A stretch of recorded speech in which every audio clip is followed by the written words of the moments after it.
My story begins in the small K-8 school of Osage Elementary. At that time, I was a somewhat closed-off little boy that only spoke when he was spoken to. As a result, I didn't really make many friends in school. People only made friends with me. This is why, for the better part of my life so far, or at least since then, that I've let my brother lead the hypothetical pack in terms of social situations. And I'll tell you, man, we were always the unbreakable duo back then. He was far more sociable than I ever was, and he could draw, which always impressed the people around us. It's really because of this that the only people that I'd seen after school were mostly some of his friends. Sure, I made my own, but they were few and far between. Since he was leagues more sociable than I ever was, I just stuck with him. It just made the most sense to me at the time.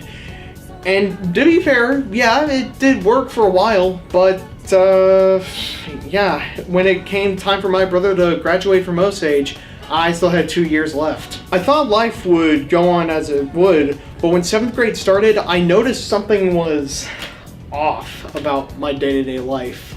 Specifically, nobody wanted to talk to me anymore.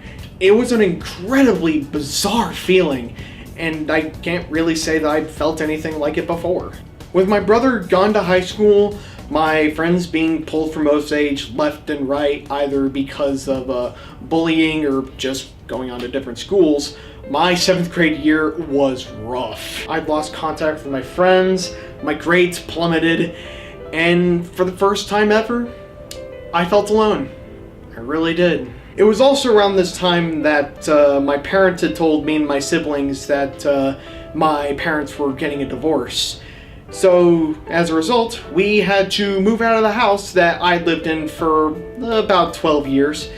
So, even though my school life was rough, it was getting even rougher because I had to move out of the house I was living in for, 12 years? It was my only refuge from the almost social anxiety that I was experiencing up to that point. Yeah, trust me, that didn't really help much. But even when things were at their darkest, I turned to the one thing that I'd known I could always rely on. Playing video games. I've been a fan of video games ever since I could hold a controller, but it wasn't until this time that I started using them for a reason that was deeper than just pure entertainment.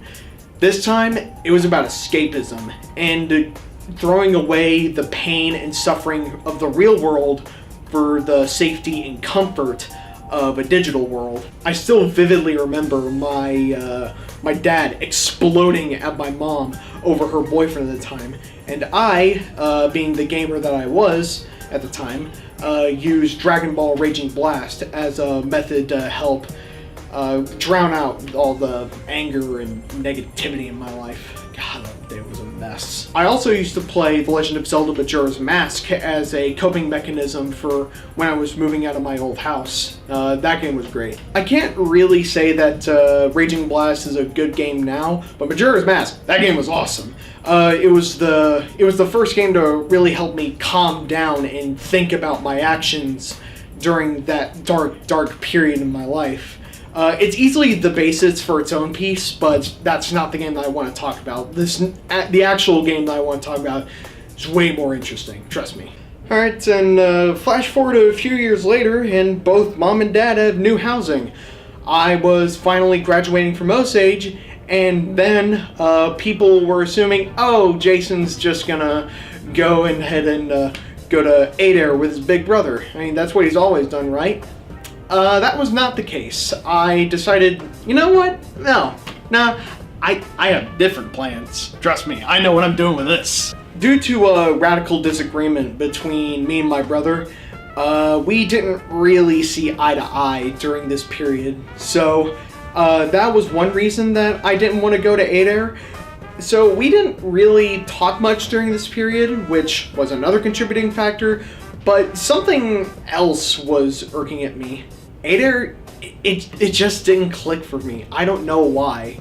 But since the power of hindsight is 2020, I think I can articulate it now.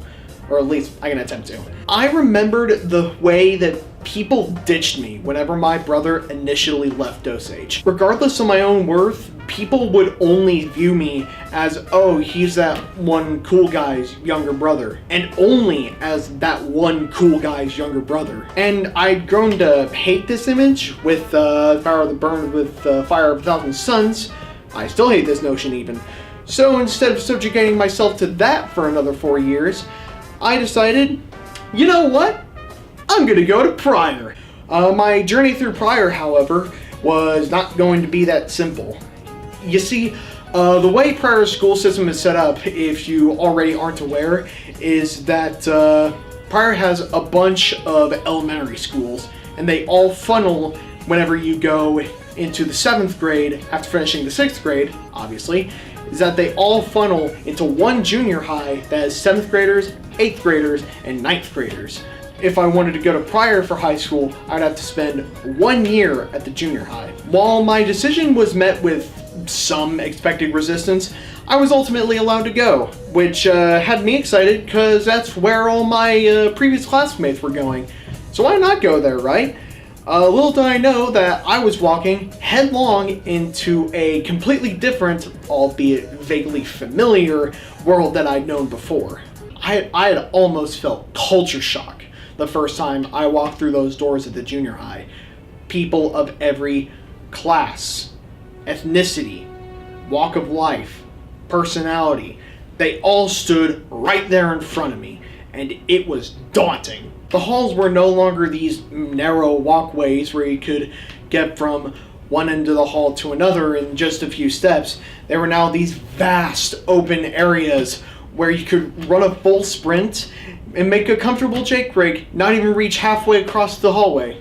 It was that big. It amazed me when I first saw it, for better and for worse.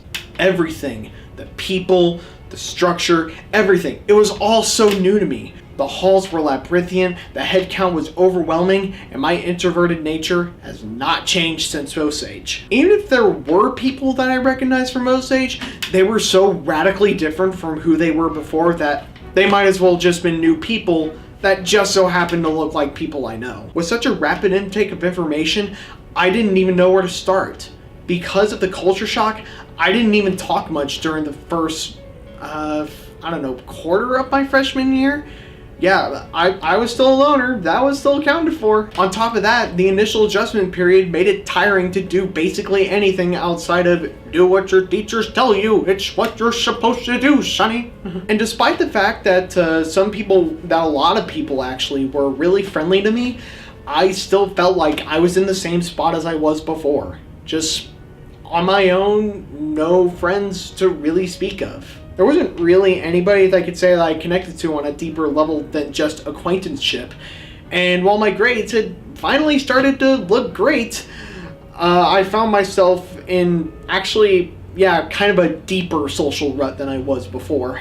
As a result, I once again turned to video games.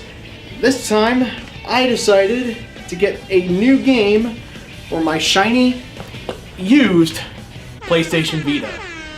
It was not like this whenever I bought it. Trust me, I use this thing a lot. So, me and my mother, we walked into the little GameStop, and I went to go look at their Vita section. And upon inspection, I saw a single copy of Persona 4 Golden. And I'd heard it was a good game, so I decided to pick it up. And now, of course, people will argue with me day and night over whether or not it was a good idea to buy a game that I really know nothing about, other than, oh hey, it's a video game. It looks like those weird kung fu cartoons from faraway island countries, and Alpha Megasin likes it. By the way, watch his videos, he's great. Despite that, I'm very happy that I got this game. Because as it turns out, it's the game that would have the most profound effect on my life that I would ever experience.